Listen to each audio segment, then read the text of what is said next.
If you quit sugar today, something dramatic happens to your body on day 14. Your face slims down, your energy stabilizes, and you might think, I've done it, I've detoxed. Day 14 is just a surface illusion. What happens between day 14 and day 30 isn't just more weight loss. It is an entirely different biological phase. One where your microvessels repair, your brain rewires its dopamine baseline, and deep cellular insulin resistance actually begins to reverse. If you stop at day 14, you miss 80% of the long-term metabolic transformation. In this video, we're breaking down the exact timeline of quitting sugar, what happens at day 14 versus day 30, supported by 2 major clinical trials, and why pushing past the 2-week mark changes everything. Let's start with phase 1, days 1 through 14.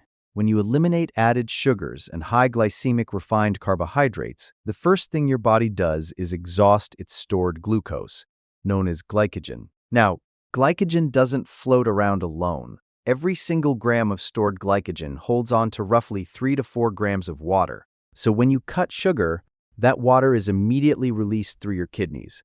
This is why within the first 14 days, people notice their face going from round or puffy to noticeably sharper, and their waistband loosening. You're not losing massive amounts of deep body fat yet, you're dropping inflammation and fluid overload. But beneath the surface, something far more important is happening in your vascular system. When blood sugar spikes chronically, glucose molecules bind to proteins and fats in your blood through a process called glycation, creating advanced glycation end products, or AGEs. These AGEs act like microscopic sandpaper on the delicate lining of your blood vessels, known as the endothelium.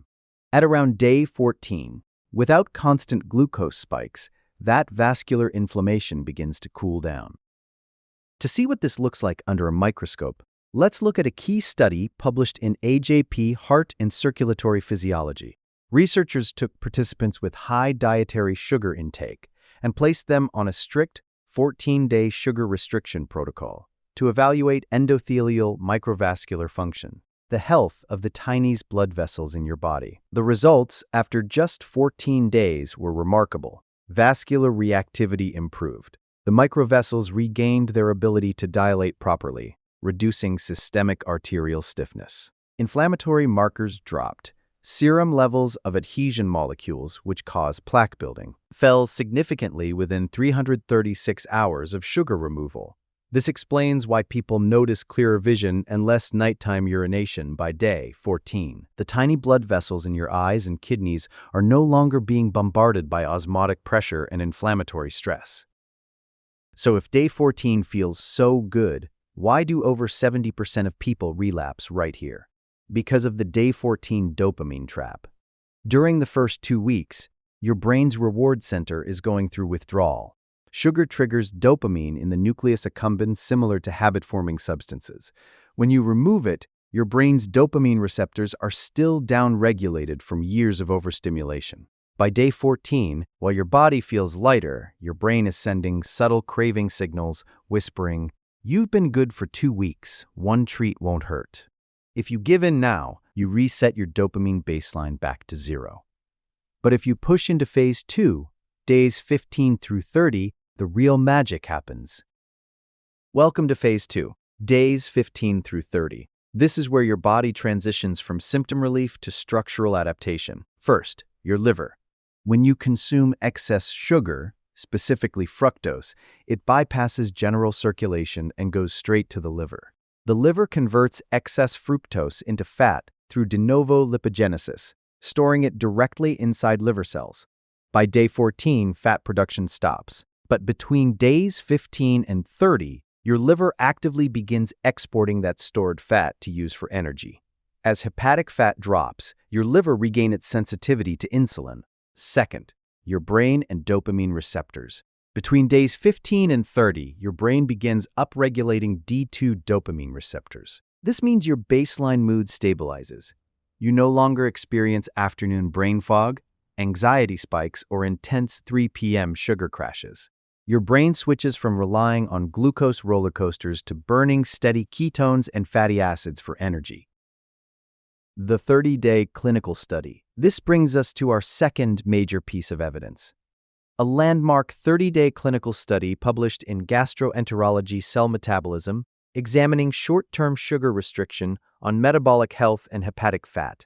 Researchers restricted dietary fructose and added sugars for 30 days in subjects with metabolic dysfunction without reducing overall daily calories. Here is what happened by day 30. Liver fat reduction, intrahepatic fat dropped by up to 20% to 30% in just 30 days. Reversal of fasting insulin. Fasting hyperinsulinemia decreased significantly, meaning the pancreas didn't have to work twice as hard to keep blood sugar stable. Brain-derived neurotrophic factor, BDNF. Markers of BDNF, a protein responsible for neuroplasticity and memory, showed measurable improvement as systemic insulin resistance cleared.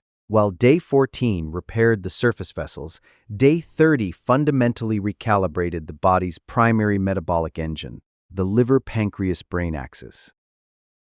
So, how do you actually cross the bridge from day 14 to day 30 without quitting? Here is your 3-step action plan.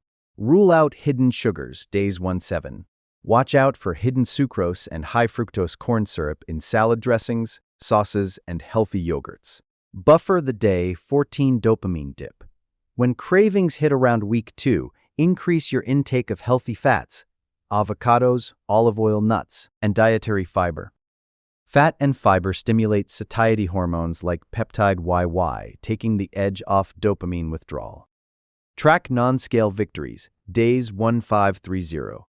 Stop looking at just the scale after day 14. Focus on sleep quality, mental clarity, reduced joint stiffness, and stable energy. These are the direct signals that your liver and blood vessels are healing. Quitting sugar for 14 days is a great start, but holding out for 30 days gives your body the time it actually needs to reset its metabolic set point.